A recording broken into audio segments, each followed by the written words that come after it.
Supercrack Estrella presenta. En el año de 1958 el Real Madrid ganó su tercera Copa de Europa, y realizaron el típico paseo por Madrid entre los aficionados madridistas para celebrar y mostrar la Copa de Europa. Entre el público aparece una mujer que parece sostener en su mano un teléfono móvil, con la típica posición con sus manos que realizamos cuando estamos grabando algo con el teléfono móvil. Por supuesto puede ser una mala interpretación y no haber nada extraño, o quizás se trate de una viajera del tiempo. En ese mismo año tenemos esta fotografía en España, Torremolinos, donde aparece un ovni. Podría ser el ovni de Torremolinos, una máquina de tiempo por donde llegó esta mujer con un teléfono móvil para grabar al Real Madrid por las calles de Madrid. También se pudo ver en 1958 este ovni tipo cigarro en Canadá. Estos ovnis con forma de cigarro se dice que son máquinas del tiempo. Por si todo esto no fuera poco, tenemos en ese mismo año 1958 un caso de viajero del tiempo. En el año de 1958 un hombre llamado Arthur Berlet desaparece de la ciudad. Después de 11 días regresa y revela una increíble historia de abducción y viaje a otro planeta. Un trabajador de la prefectura municipal de Sarandí, Arthur Berlet, y al regresar el 25 de mayo, contó que fue raptado por seres extraterrestres y que viajó a otro mundo. La importancia de este caso en la casuística ufológica de Brasil es que fue el único abducido que transcribió toda su historia en papel y lápiz, que fue llevada a la televisión en Brasil por la cadena RBS. Fueron 5 días de grabaciones en la zona del rapto con los equipos de RBS. El caso de abducción más antiguo registrado en Brasil es el de Antonio Villas Boas, ver artículo aparte, en 1957. El primer caso registrado de objetos voladores en Brasil tuvo lugar en 1952 en Río y fue denominado Barra da Tijuca, cuando un ovni fue fotografiado por la extinta revista O Cruzeiro. Aunque con el tiempo y más investigaciones se llegó a determinar que las fotografías fueron falsificadas. El relato de Berlet, un tanto tétrico, solo pudo entenderse años después del suceso.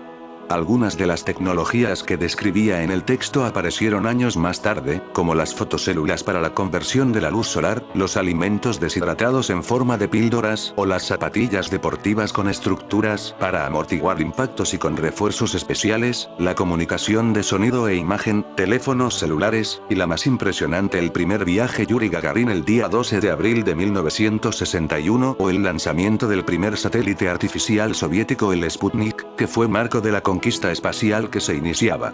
¿Cómo pudo un simple labriego pronosticar tales cosas en aquella época? La fantástica narrativa de Berlet se transformó en libro en el año de 1969 con ayuda del investigador Walter K. Buller y de Jorge Ernesto Macedo Geisel, titulado Discos voadores da utopia da realidade. La obra también cuenta de otras tecnologías que serán descubiertas por los terrestres en años venideros. Berlet era una persona simple de instrucción primaria que desapareció en una ciudad de tan solo 3.000 habitantes en aquella época durante los 11 días del rapto. Arthur Berlet revela en 422 páginas escritas de puño y letra, manuscritos originales, lo que vivió, conoció y aprendió conviviendo con nuevas tecnologías que pasados casi 50 años estamos aún descubriendo. Berlet falleció en la década de los 90. El acervo completo de la vida y obra de Arthur Berlet, como documentos, artículos personales, manuscritos, fotos, ropa, etc., se encuentran en el Museo Internacional de Ufología en Brasil. Una investigación actualizada sobre el caso Berlet está siendo llevada por el investigador Hernán Mostajo, director fundador del museo. Arthur Berlet, el agricultor brasileño que visitó otro planeta. La historia de Arthur Berlet es una de las más fascinantes y misteriosas de Brasil cuando se trata de encuentros con seres extraterrestres. En una época en la que poco se hablaba de ovnis y de vida en otros planetas, un simple agricultor de Río Grande do Sul afirmó haber sido llevado por extraterrestres a un mundo lejano. Su narrativa, llena de detalles impresionantes, continúa intrigando a investigadores y mentes curiosas hasta el día de hoy. El comienzo de todo. El 14 de mayo de 1958, Arthur Berlet, vecino de la ciudad de Sarandí, se encontraba realizando sus actividades agrícolas cuando, según él, avistó un extraño objeto en el cielo. Intrigado, se acercó y terminó siendo absorbido por la nave. Este fue el comienzo de un viaje que cambiaría su vida para siempre. Contacto y viajes. Dentro de la nave espacial, Berlet se encontró con seres humanoides que hablaban un idioma incomprensible para él. Reporta haber sido llevado a un planeta llamado Akar, y haber permanecido allí durante 11 días. Durante ese tiempo, aprendió parte del lenguaje de los extraterrestres, comprendió su cultura y tecnología y, según él, vio una sociedad más avanzada y organizada que la de la Tierra, la civilización de Akkad. Verlet describió Akkad como un planeta similar a la Tierra, pero con diferencias notables. La tecnología era avanzada, con sistemas de transporte antigravedad y una sociedad que vivía en armonía, sin pobreza ni guerra. Los habitantes de Akkad eran físicamente similares a los humanos y poseían un gran conocimiento científico. Según él, los akartianos mostraban preocupación por el rumbo que estaba tomando la humanidad y el peligro del uso desenfrenado de la tecnología para la destrucción. La cultura y las costumbres de los akartianos. Verlet destacó que los akartianos vivían en una sociedad altamente cooperativa y no tenían gobiernos opresivos ni sistemas de control rígidos como los de la Tierra. Todo se basaba en la colaboración y el bienestar colectivo. La educación era un pilar fundamental de su civilización, garantizada para todos, desde la infancia hasta la edad adulta. Además, los akartianos tenían una profunda conexión con la naturaleza y el equilibrio ecológico del planeta. No se desperdiciaba nada y los recursos naturales se utilizaban de forma sostenible. Sus ciudades se construían en armonía con el medio ambiente y sus fuentes de energía eran limpias y renovables. Tecnología avanzada. Entre los detalles más sorprendentes de su experiencia, Verlet mencionó la existencia de vehículos que no requerían combustibles fósiles y que funcionaban mediante propulsión electromagnética. Describió un sistema de comunicación que permitía a los akartianos conectarse entre sí de forma casi telepática, utilizando un tipo de dispositivo que amplificaba la mente. La medicina en Akkad también era increíblemente avanzada. Según Arthur Verlet, los akartianos contaban con métodos de curación que eliminaban enfermedades sin necesidad de cirugías invasivas. Su esperanza de vida era muy superior a la de los humanos, ya que tenían una dieta equilibrada y hábitos de vida saludables. El regreso y las dudas. Tras 11 días, Arthur Verlet regresó a la Tierra, donde despertó confundido, pero con todos sus recuerdos intactos. Al relatar su experiencia, se enfrentó al escepticismo y la incredulidad.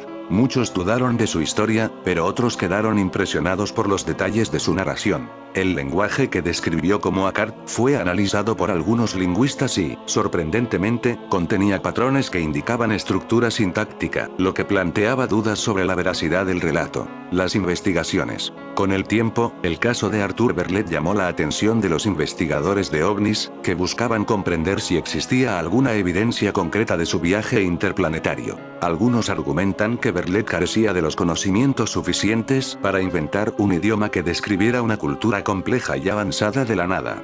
Otros, sin embargo, creen que podría haber creado toda la historia a partir de sueños o ensoñaciones. Investigadores independientes y grupos de ufología han entrevistado a Verlet varias veces a lo largo de los años, tratando de encontrar inconsistencias en su relato. Curiosamente, su historia sigue siendo coherente y nunca intentó sacar provecho de ella, lo que llevó a algunas personas a considerar su experiencia más plausible. Teorías sobre el caso. La historia de Arthur Verlet ha generado diversas interpretaciones a lo largo de los años. Experiencia real. Algunos creen que Verlet fue realmente llevado a otro planeta y que su relato es un testimonio genuino de una civilización extraterrestre. Proyección astral o experiencia mística. Otra hipótesis es que Verlet tuvo una experiencia extracorporal o contacto interdimensional, confundiéndolo con un viaje físico. Creación subconsciente. Algunos estudiosos sugieren que tu mente puede haber creado toda la experiencia como un mecanismo para lidiar con algo interno o bajo la influencia de narrativas de ciencia ficción.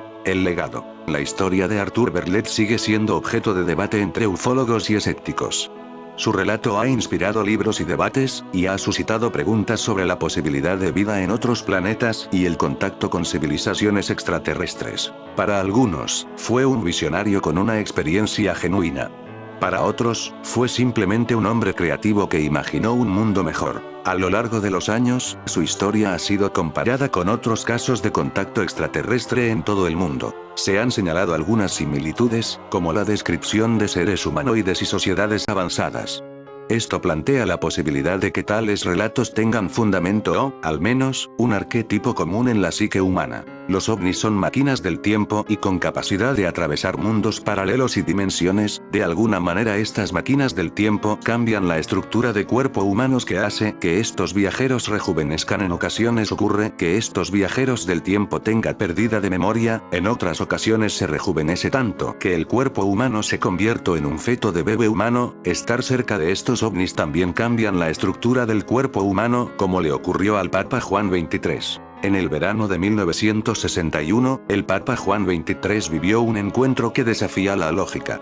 Según su asistente personal, Loris Capovilla, ambos paseaban por los jardines de la residencia de Castel Gandolfo cuando observaron una nave luminosa que aterrizó cerca de ellos.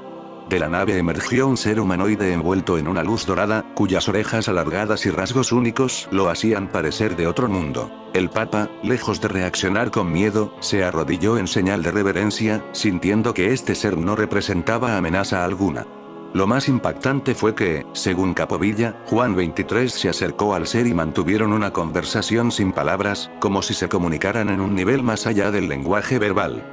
Al finalizar este misterioso diálogo, el ser volvió a su nave, que desapareció en el cielo. Después de este extraño suceso, el Papa solo comentó a su asistente: los hijos de Dios están en todas partes.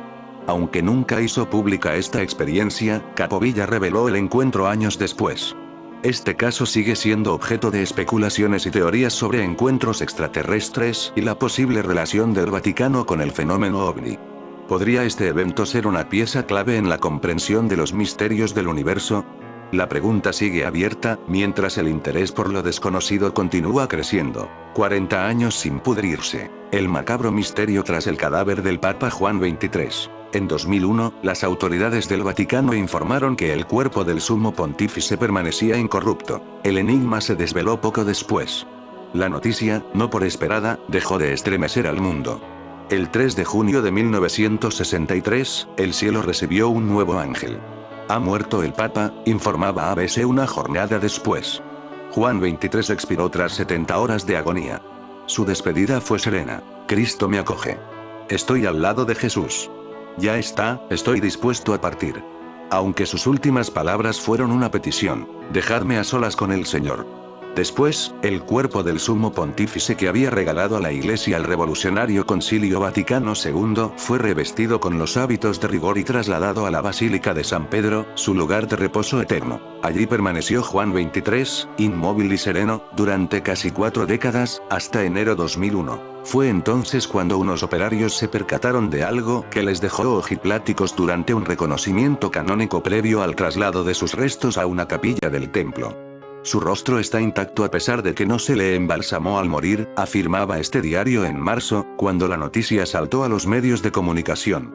Lo mismo sucedió con su cuerpo, según confirmaron las autoridades vaticanas. El tiempo no había pasado para él, no había señales de descomposición. El conocido como Papa Bueno estaba incorrupto, casi esperando la llegada de sus visitantes. Los que han podido ver el cadáver de Juan XXIII han descubierto su rostro con los ojos cerrados, la boca levemente entreabierta y los mismos rasgos con los que falleció en junio de 1963, a los 82 años y tras 4 y medio de pontificado, explicaba ABC. La noticia la corroboraban los técnicos y las autoridades que habían estado presentes en el reconocimiento. Entre las mismas se hallaba el secretario de Estado del Vaticano, Angelo Sodano. No había exageración o falacia. El sumo pontífice parecía eterno, y no era una metáfora. Tras el reconocimiento del cadáver, la caja fue cerrada de nuevo herméticamente y revestida de material plástico, a la espera de su definitiva instalación en la basílica, completaba el periódico. Y luego, lo esperado, estalló la locura. El primero en avivar las llamas fue el cardenal secretario de Estado, Angelo Sodano, al confirmar que no era descartable que hubiera algo de milagroso en el hecho de que el cadáver estuviese intacto.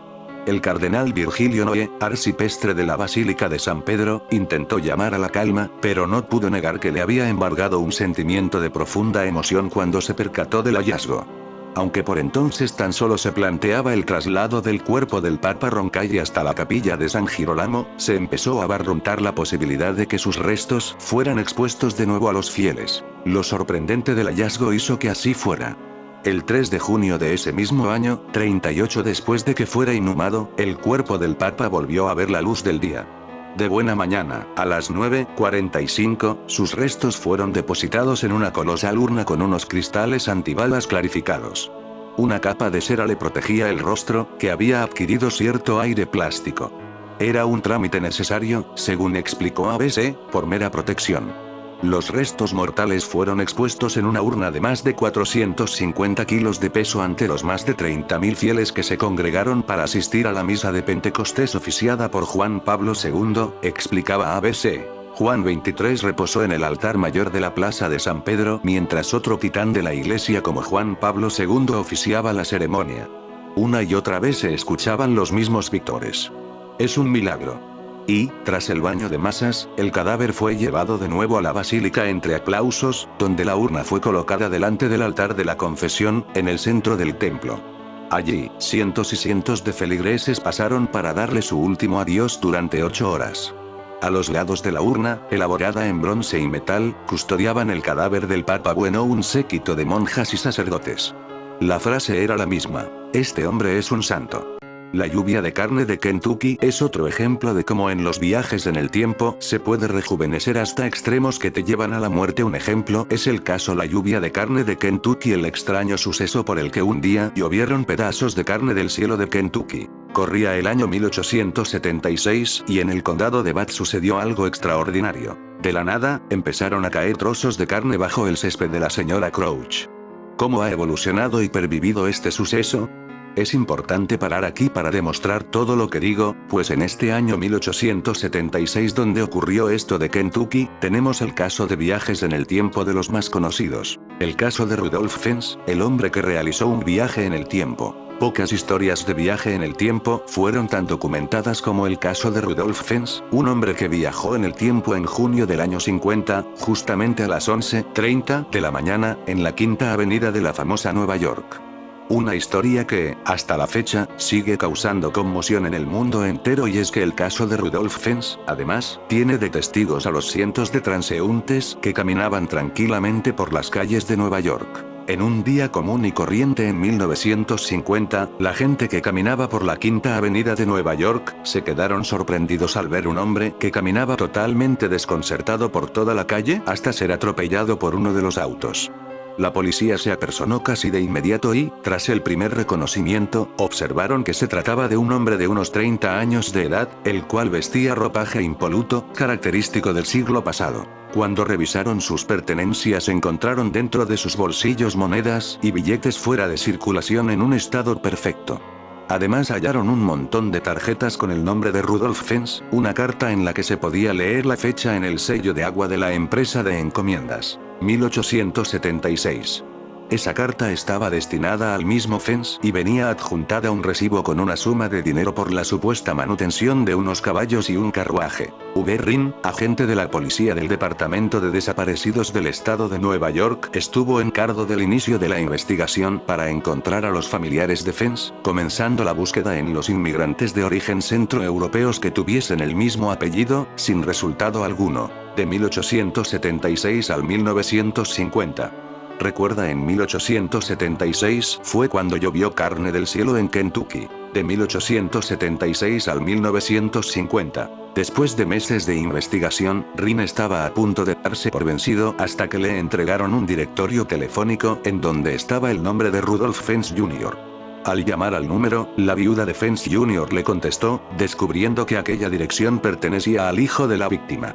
La mujer le comentó que su suegro había desaparecido en el año 1876 cuando salió a caminar por el campo, como solía hacerlo siempre. Rudolf Fens II. El departamento de policía corroboró el dato y, efectivamente, el nombre de Rudolf Fens figuraba en una lista de desaparecidos que databa del año antes mencionado.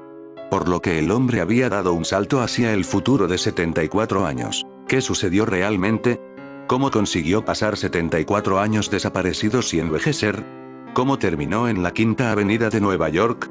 Un accidente con una máquina del tiempo. Corría el año 1876 y en el condado de Bath sucedió algo extraordinario. De la nada, empezaron a caer trozos de carne bajo el césped de la señora Crouch. ¿Cómo ha evolucionado y pervivido este suceso?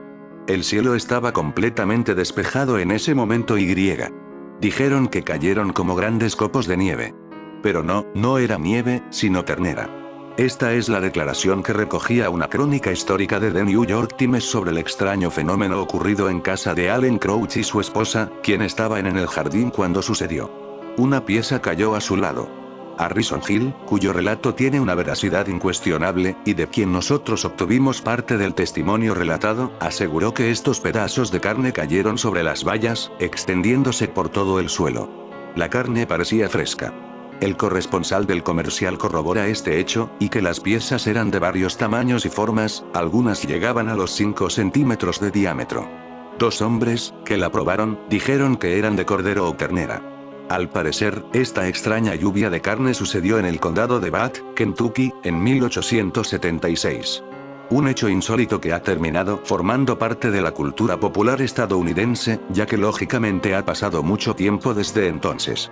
A más de un cinéfilo le habrá venido a la mente una escena de la película de Paul Thomas Anderson titulada Magnolia, en la que no fueron trozos de carne, sino ranas lo que cayeron del cielo.